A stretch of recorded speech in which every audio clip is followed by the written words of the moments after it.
आज मैं आपके सामने बाबू बाल मुकुंद गुप्त और उनके निबंध मेले का ऊंट को लेकर प्रस्तुत हूं।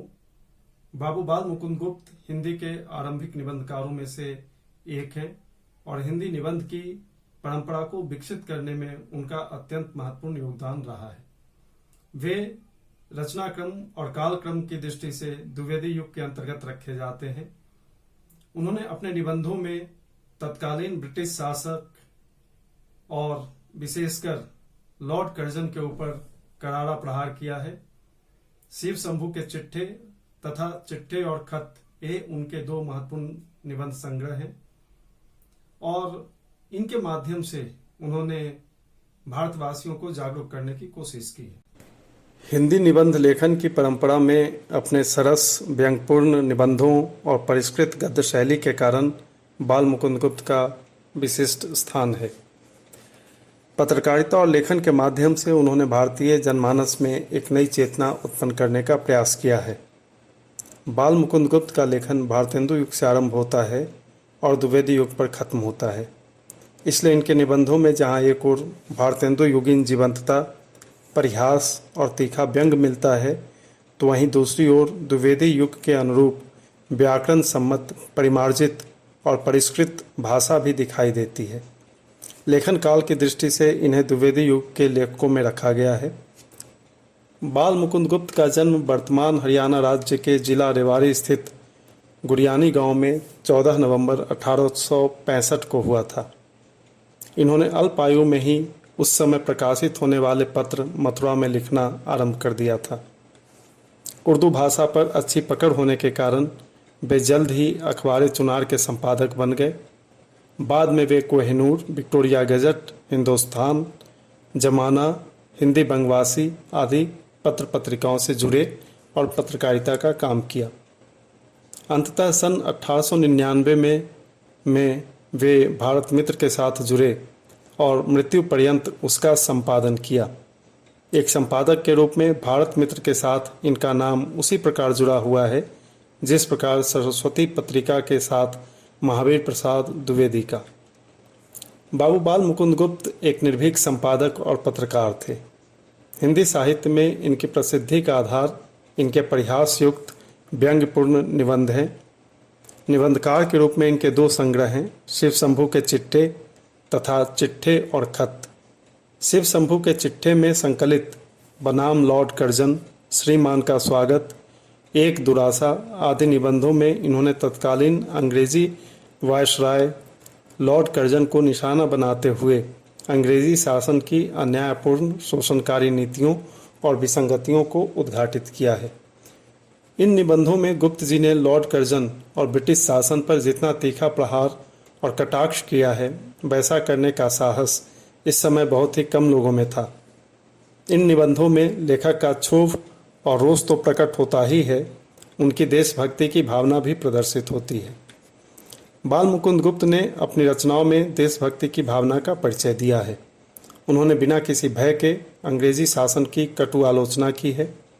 यह परतंत्रता का समय था तथा ब्रिटिश शासन में भारतवासियों का शोषण और लोगों पर अत्याचार आम बात थी।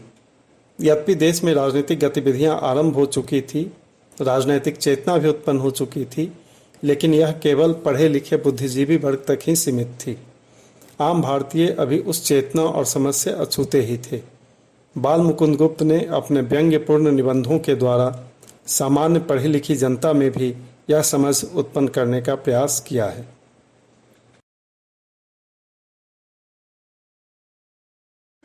मेले का ऊंट पत्र शैली में लिखित निबंध है जो भारत मित्र में 12 जून 1901 ईस्वी को प्रकाशित हुआ था। इसमें लेखक ने ऊंट के माध्यम से भारतीय समाज की विकास प्रक्रिया में लुप्त होते सांस्कृतिक बोध और नव धनाढ़ वर्ग के जीवन की विसंगतियों को उभारा है। शिव शंभू शर्मा भारत मित्र संपादक को मोहन मेले पर लिखे उनके लेख के लिए उनकी संकुचित दृष्टि को धिक्कारते हुए कहते हैं कि उनकी दृष्टि गिद्ध के समान होनी चाहिए थी। इसी दृष्टि के साथ उन्हें मेले की विभिन्न चीज़ों को देखना चाहिए था, लेकिन वे व्यर्थ की बातों में ही उलझे रह गए, सार्थक चीज़ों को नहीं देखा। फिर वे उस मेले में बैठे हुए ऊंट की चर्चा करते हैं जिसे लोग कौतूहल के साथ देखते हुए निकल रहे थे। इन्हीं देखने वालों में कुछ मारवाड़ी भी थे। भांग के नशे में शिव शंभू को लगता है कि ऊंट इन मारवाड़ियों से कुछ कह रहा है। यहाँ लेखक मारवाड़ी भाषा जानने की बात करते हुए ऊंट की बातों को समझ लेने का दावा करता है। इस प्रकार लेखक ऊंट का मानवीकरण करते हुए उसकी व्यथा और दुख को प्रस्तुत करता है। ऊंट मारवाड़ के जनजीवन और संस्कृति का अभिन्न हिस्सा रहा है। मारवाड़ियों ने इन ऊंटों के पीठ पर बैठकर एक जगह से दूसरे जगह की तथा एक प्रांत से दूसरे प्रांत की न जाने कितनी दूरियां व्यापार के उद्देश्य से तय की थी और अन्य राज्यों विशेषकर कलकत्ता वर्तमान कोलकाता में अपना व्यवसाय स्थापित किया। आवागमन के साथ साथ खेती में भी ऊंटों का उपयोग मारवाड़ में लोग करते थे। प्यास बुझाने के लिए पानी इन्हीं की पीठ पर लदकर कोसों दूर से आता था। इनकी पीठ पर बैठकर न जाने कितनी ही पीढ़ियों ने स्वर्गीय सुख लूटा था तथा इन ऊंटों की बलबलाहट भरी आवाज़ उनके लिए संगीत का काम करती थी। अर्थात मारवाड़ियों के जीवन के हर पक्ष से ऊंट जुड़ा रहा था। लेकिन आज उन्हीं मारवाड़ियों की नई पीढ़ी के लिए यह ऊंट आश्चर्य और कौतूहल की वस्तु बन गई। कहने का अभिप्राय यह कि नई पीढ़ी न केवल अपनी जड़ों से कट चुकी है बल्कि वह अपनी संस्कृति और उसके प्रतीकों को भी भूलती जा रही है। ऊंट के मुंह से लेखक इस प्रवृत्ति पर चोट करते हुए कहता है, तुम्हारे बाप के बाप जानते थे कि मैं कौन हूँ, क्या हूँ। तुमने कलकत्ते के महलों में जन्म लिया, तुम पोतरों के अमीर हो। मेले में बहुत चीज़ें हैं, उनको देखो और यदि तुम्हें कुछ फुर्सत हो तो लो सुनो, सुनाता हूँ। आए दिन तुम विलायती फिटिन टमटम और जौहरियों पर चढ़कर निकलते हो, जिनकी कतार तुम मेले के द्वार पर मीलों तक छोड़ आए हो। तुम उन्हीं पर चढ़कर मारवाड़ से कलकत्ते नहीं पहुँचे थे। यह सब तुम्हारे साथ की जन्मी हुई है। तुम्हारे बाप 50 के भी न होंगे, इससे वह भी मुझे भली भांति नहीं पहचानते। हाँ, उनके भी बाप हों तो मुझे पहचानेंगे। मैंने ही उनको पीठ पर लाद कर कलकत्ते तक पहुंचाया है।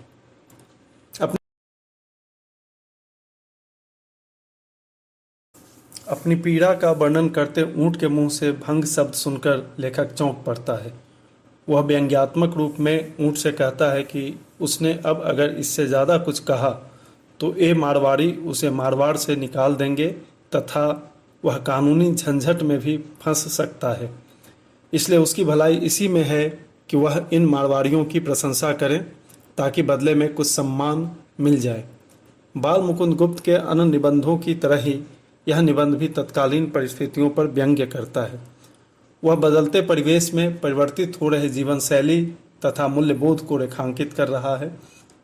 पराधीन भारत में एक बड़ी आबादी गरीबी और भुखमरी का सामना कर रही थी।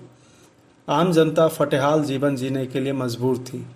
दूसरी ओर इन गरीब और बेबस भारतीयों की कीमत पर नव धनाढ़ भारतीय पूंजीपति वर्ग पनप रहा था, फल फूल रहा था तथा अंग्रेजों की तरफदारी में लगा हुआ था। यह वर्ग न केवल अपनी संस्कृति, परंपरा और धरोहर को भूल रहा था बल्कि अपने स्वार्थ की पूर्ति के लिए अपने ही देशवासियों का शोषण भी कर रहा था। यहाँ ऊंट गरीब शोषित भारतीय जनता का प्रतीक है तो मारवाड़ी व्यापारी नव धनाढ़ पूंजीपति वर्ग का जो अंग्रेज समर्थक है। आम भारतीय जनता अंग्रेजों के शोषण का तो शिकार था ही, वह इन देसी नव धनाढ़ पूंजीपतियों, महाजनों और जमींदारों के द्वारा भी शोषित हो रहा था। बाल मुकुंद गुप्त इस नव धनाढ़ वर्ग पर कटाक्ष करने से नहीं चूकते हैं। वह अपनी वास्तविकता भूल चुके इस वर्ग पर व्यंग्य करते हुए कहते हैं, जिनके पिता सिर पर गठरी ढोते थे वही पहले दर्जे के अमीर हैं। जिनके पिता को कोई पूरा नाम न लेकर पुकारता था वह बड़ी बड़ी उपाधिकारी हुए हैं। किसी की पुरानी बातों को यूं खोलकर कहने से आजकल के कानून से हतक इज्जत हो जाती है। दरअसल अपनी धन संपत्ति के दंभ में डूबा यह वर्ग अपने आप को आम भारतीयों से ऊंचा और श्रेष्ठ मानने लगा था। यह वर्ग अपनी जड़ों से तो अलग हुआ ही, अपनी परंपरा, धरोहर और विरासत से भी कट गया।